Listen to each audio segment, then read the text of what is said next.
नमस्कार मित्रों, एक बार फिर से आपका इस YouTube चैनल में स्वागत है। प्रकृति के इस सुरम्य वातावरण में मुझे भाषा से अपना रिश्ता बहुत घने रूप में महसूस होने लगता है।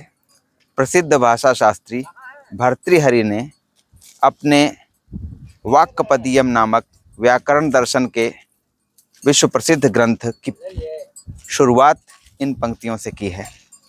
अनादि निधनम ब्रह्म शब्द तत्व यदक्षरम विवर्तते अर्थ भावेन प्रक्रिया जगतो यतः।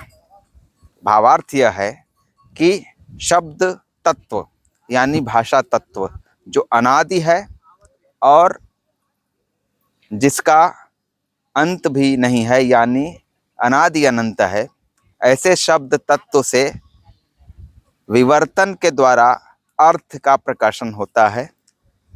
जिस तरह से जगत की प्रक्रिया चलती है यानी जगत उसी प्रकार से विकसित होता है जिस प्रकार शब्द के भीतर के विवर्तन से अर्थ।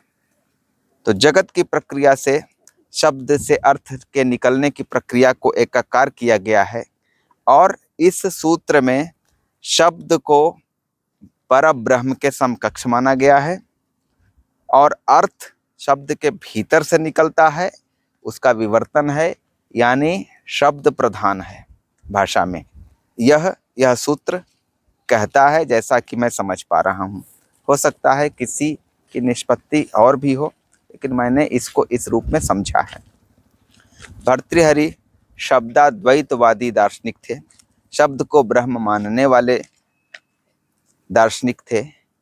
तो भाषा का यह एक जो संदर्भ है, इस संदर्भ को देखते हुए मुझे एक सहज जिज्ञासा हो रही है कि भाषा में शब्दावली प्रधान है या भाषा की जो एक आंतरिक संरचना जिसे व्याकरण कहते हैं वह प्रधान है। आमतौर पर भाषा विज्ञान में देखा गया है कि शब्द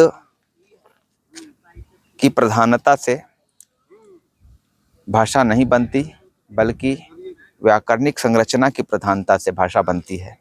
इसी के आधार पर हम कभी कहते हैं कि ये भाषा जो है सो मगही है, ये भाषा कहते हैं कि भोजपुरी है, ये हिंदी है, ये अंग्रेजी है, ये तमिल है, ये संथाली है, ये कुड़ुक है। व्याकरणिक संरचना का अंतर ही इन्हें अलग अलग भाषाओं के रूप में ढालता है। व्याकरणिक संरचना क्या है? जिस तरह से हम एक मकान की परिकल्पना करते हैं तो उसमें ईंटें लगी होती हैं, लेकिन ईंटें एक नियम पर व्यवस्थित होती हैं, तभी वो मकान आकार लेता है।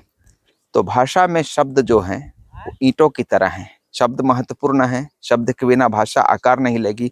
शब्द कथ्य निरूपक इकाइयां हैं।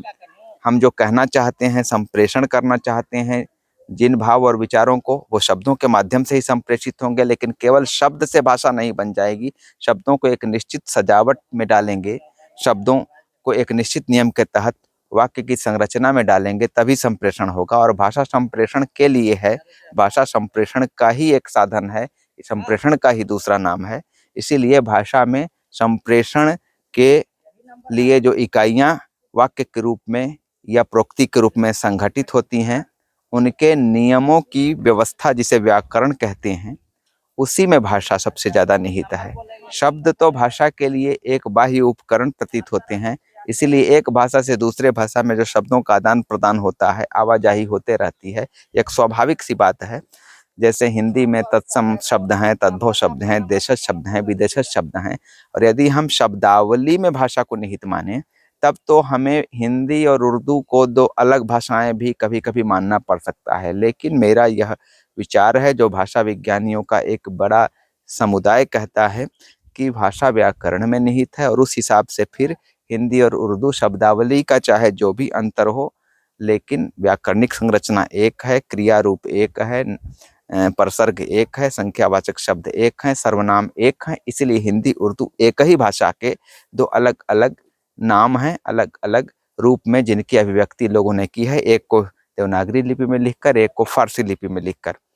तो इस तरह से हिंदी और उर्दू को, शब्दावली को जब भाषा नहीं मानेंगे, व्याकरणिक संरचना को मानेंगे, तो हिंदी और उर्दू को अलग अलग भाषाएं हम नहीं मानेंगे। लेकिन जो लोग शब्दावली में भाषा को निहित मानते हैं, वो यदि मानने लगेंगे तो फिर अरबी, फारसी, तुर्की स्रोत से ज़्यादा शब्द उर्दू लेती है, इसीलिए उर्दू को एक अलग भाषा मानेंगे। और हिंदी जो आम हिंदी है वह तत्सम स्रोत से यानी संस्कृत स्रोत से या उनसे विकसित तद्भव शब्दावली को अपनी काया में ज़्यादा स्थान देती है, या देशज शब्दों को ज़्यादा स्थान देती है। इसीलिए उसे हम कहते हैं कि एक अलग भाषा है। यदि शब्दावली को हम भाषा माने तो, यदि व्याकरणिक संरचना को माने, जैसा कि मेरा प्रस्ताव है कि व्याकरणिक संरचना को ही भाषा माना जाए, तो हिंदी और उर्दू एक ही भाषा है वस्तुतः। अब हिंदी को उर्दू कहें या उर्दू को हिंदी कहें, दोनों में कोई फर्क नहीं है। तो भाषाओं का इस तरह से विवेक यदि हम करें कि व्याकरणिक संरचना ही भाषा है और भाषा में शब्द प्रधान है, भर्तृहरि की दृष्टि से देखा जाए, और उससे अर्थ का विवर्तन होता है। लेकिन भाषा एक संरचना है, तो वह संरचना व्याकरणिक संरचना ही है। तो व्याकरणिक संरचना में भाषा को हमें निहित मानना चाहिए। इसी के साथ यह वीडियो मैं समाप्त कर रहा हूँ। जल्दी ही किसी नए विषय पर एक वीडियो लेकर आपके समक्ष उपस्थित होऊंगा। तब तक के लिए नमस्कार।